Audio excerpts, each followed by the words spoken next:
Dimitri, congratulations. You are the UK Open champion, your second major title. Just sum up how you're feeling after an exhausting day. Yeah, exhausted. Exhausted is definitely a part of the feelings that I'm feeling. Disbelief. I know that, Premier League is there. And I was saying to myself, if I do get selected, if they would ask me, Dimi, would you like to play Premier League? 100%, I would always say no. I've learned so much last year, and especially Premier League is one of the greatest things to achieve, one of the greatest things to play, but it's also one of the most difficult things to do while the PDC is giving you the normal tour. Pro Tour, European Tour, majors. So I said to myself, if I do get chosen, I'll be like, nah, guys. It's important for me to work on myself, which I've been doing. And yeah, very simple. Me and my sports psychologist, we was not expecting to all of a sudden be 2 months later a major champion. Wow. One thing's for sure. Next thing is Thursday, Premier League. I'll be in my couch. All the best, guys. I'll be watching you and I'll be thinking, I'm so happy I'm not playing. that's how I feel right now. I'm incredibly proud for the achievement I've done, and I've got a few days extra to get ready for the next tournament.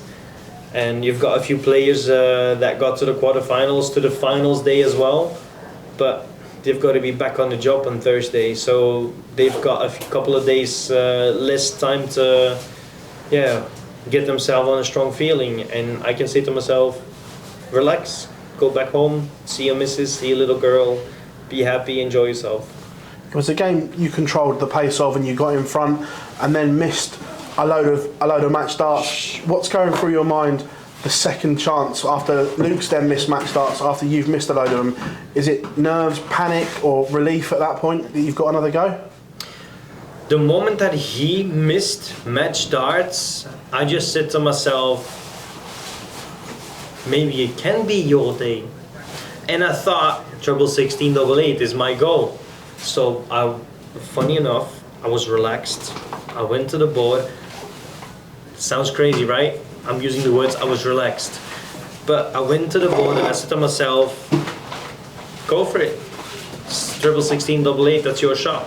And all of a sudden I went treble 8 and I was like, quickly count, tops left. All right, tops. And I went for it, and then I'm thinking it went in, but why didn't it went in when I was 10-8 up? There was no pressure, there was no extra thinking. I had 5 match darts to win it 11-8, but I didn't. And then just Luke kept scraping, he kept doing what he can do as best, and that's why he's a world champ. He just give him a chance, he'll take it, and all of a sudden he had a chance and he didn't take it, and I was like, oh, you got a chance. And all of a sudden they went treble 8 tops. That double went in and I needed to lay down. I just needed to lay down. I don't know what else I have to say. I just needed to lay down. That's it. Towards the end of the game as well, the crowd seemed to turn on you a little bit as well. Did that affect you at all? Yeah, I understand that the crowd was turning on me, but I was telling myself, it's fine, I understand. I was standing there and it was 10-8. And then I knew, oh, one more leg and you're going to be a major champion. So I said to myself, do what your sports psychologist has taught you. Use what he said to you and keep your mind in a relaxed position, especially in, this is pressure, but you're in the final. This is a reward. This is not a punishment. It's not a punishment, you have a reward. So because of that, I chilled. And we've also seen in the past that I played the World Cup of Darts and the whole crowd went boo, and I went to the jockey and bang, first dart in. That's because everybody else was making a sound and the sound is consistent. It's not like they're off and down, up and down, they're not. It's a consistent sound, and that is easy for a dart player to tell yourself, accept, just accept. Don't overthink, accept how you feel. And as soon as you do that, you can go back to the hockey and you say, focus on what you practice, believe in what you practice, and listens to the advice you get. That's what I've done. And all of a sudden, guys, can you believe it? I've got gold next to me for the second time in my career. And I was not expecting this. Dimitri, congratulations. Thank you, Phil. Dimitri, there you mentioned the crowd turning on you. You said that you needed to take that time to get in the zone. So does that mean that you'll continue to do that no matter if the crowd cheer or boo you? Yeah, of course I will. Because I always say, when you're a professional dart player, it doesn't matter what game you're in, doesn't matter who you play, I always say that any game you play can change your life. Majors even more than pro tours or European tours. And he said, my sports psychologist says to me, if you can take some time, even though the world is watching you, you're showing that you can handle it. It's not going to be easy, which I knew that moment it was not going to be easy. The crowd went against me, but it's a consistent noise, and I'll go back to the hockey and I'll go straight on. And I'll have to say, I really have to say, thank you, Dad, because he always says to me, back to basics. What is back to basics? 3 darts, go for a score, hit a treble. Single 20, 19, treble 18, or 96, or a ton. Doesn't matter. It really doesn't matter. Back to basics. And if you're under huge pressure and you're telling yourself back to basics and you accomplish to do back to basics, pressure is gone. Because all of a sudden you're thinking, I'm doing my job. So feelings can overtake sometimes the way you play, but if you know how to work with feelings, you'll be a player like I am at the minute. So that's, once again, I'm gonna say, work with a sports psychologist. For me, guys, look to my left. I think I really showed that a sports psychologist is a good choice. You mentioned a few minutes ago your decision not to play the Premier League. Is there anything that can change that decision, or is that firmly set that next year, if you were chosen? Very simple. I was not ready for this year. Last year I was like, oh, Premier League, that's amazing. Yeah, I would love to play. But yeah, I'm also a dad. I've got a little girl and she's going to school this year for the first time. And if you play Premier League, you are out of the 7 days, 5 days away. 5 days away from home is not good for your personal life, for your private life. And yeah, I'm a huge family person. I love my brothers, I love my missus, I love my little girl. So this year I'm gonna try to enjoy playing professional darts, but also try to enjoy even more being a dad and a husband. And as soon as I know when I can, I'll be marrying my missus. And that's the things that I've got in my mind. Darts at the minute, thank you so much. I'm doing great things. The next thing I want to do in my life is make sure that my missus knows she's mine forever. But if you were chosen next year, have you decided what you would do? I'll play. You'll play next year? Yeah, my goal is to play next year, without a doubt. I think I've done a good job today. I think you've done a brilliant job. I think I'm quite close, but there's a whole more, like, what is it? We're just start of March, so another 9 months. Yeah. There we are. 9 months, a whole lot of things can happen, and a whole lot of other players in the world are trying to make their mark. So don't take this for granted. Dimitri, huge well done, thank you. Thank you guys, appreciate it. You went into the final against Luke Humphries, who's won 4 of the last 5 majors. I'm not sure the exact stat, but I'm pretty sure he was on a 30-game winning streak on television. What, if you don't mind me asking, what exactly did your sports psychologist tell you going into that game when you were a clear underdog? Yeah, I was definitely a clear underdog in the situation I was.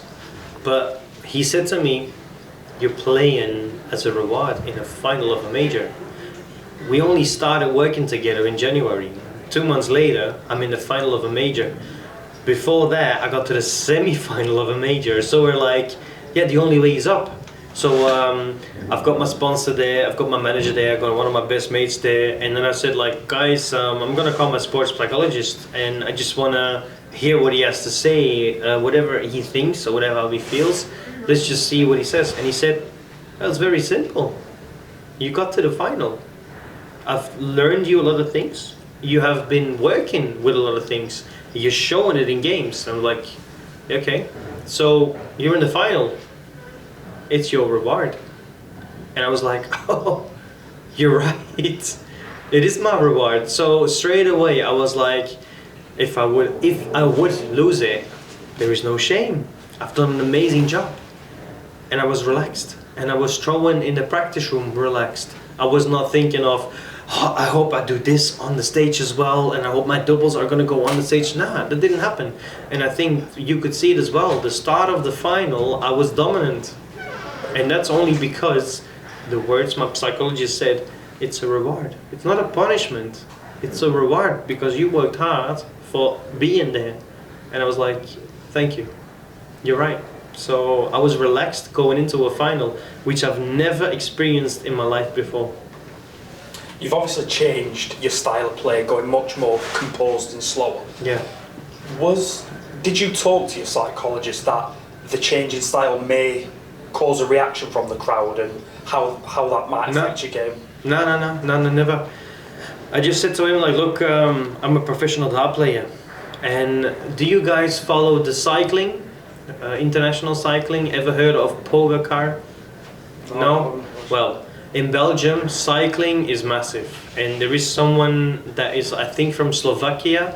His name is Tadej Pogacar. He's one of the best cyclists in the world. My sports psychologist works with him, and he goes with him to Monaco, to Toscania, or Toscane. How do you say it? I don't even exactly know. Tuscany. That's one, Tuscany. So he goes with him there, and he's going with me to whenever it fits in the schedule. And yeah, I'm just learning from him, and he's working with international great players. Doesn't matter what sport it is. He's telling me, look, you are the best coach for yourself. I can only try and work with you, but you are going to teach you the most. And what I've got a little notebook, and that's what I'm going to do as well. I've played yesterday, I've played today. I have to write down how I have experienced a few days. And then he says to me, in like 3 months, read it again and see how you have developed from then till now and how you feel. And yeah, I just want to keep improving, and I think he's doing a great job with me. Well, right? Just one more. Obviously, you got rightly so very emotional towards the end. Like I say, you've got gold next year. I know it did get a bit hostile with the fans, but with fans being in, did it feel much better than your last win? Obviously, that was in COVID. How different was the reaction at the end for you? Yeah, you was right. I know that I played the World Match Play after COVID, and I managed to win. I know that I also beat 3 games in a row world champions, but in front of a crowd, winning a major is totally different because the crowd is so involved, and I think all of us has seen it. I missed darts to win 11-8, to win 11-9, and all of a sudden we're 10-10, and then I survive match darts to all of a sudden win 11-10. So the crowd being involved, winning a major, for me is just, indescribable. I think that's the right word. Yeah. So thank you. It, for me, still is thank you. That's all I've got to say. For everybody else, I have a lot of fans. I had people against me. For me, it was an amazing feeling to be in that position. And even though that I had chances to win it 11-8, I still pushed Luke. I still not faltered for myself, for my own feeling. I didn't feel that I was like playing bad. I still feel that I was pushing him. If he wants to get to 10-10, oh boy, you got to go deep. Which he did, and that's why once again Luke showed he's a world champion. And afterwards as well, Luke is a world champion, even in defeat. And I said to him, I've got a lot of respect for you. And then he went, let this one sink in. You deserve it. Congratulations. This is yours. Focus on the feeling, he said. Yeah, how do you focus on this feeling? This is incredible for me. It still is. That's it for me. Many, many congratulations. I hope you enjoy the rest of the night. Oh, thank you. I will.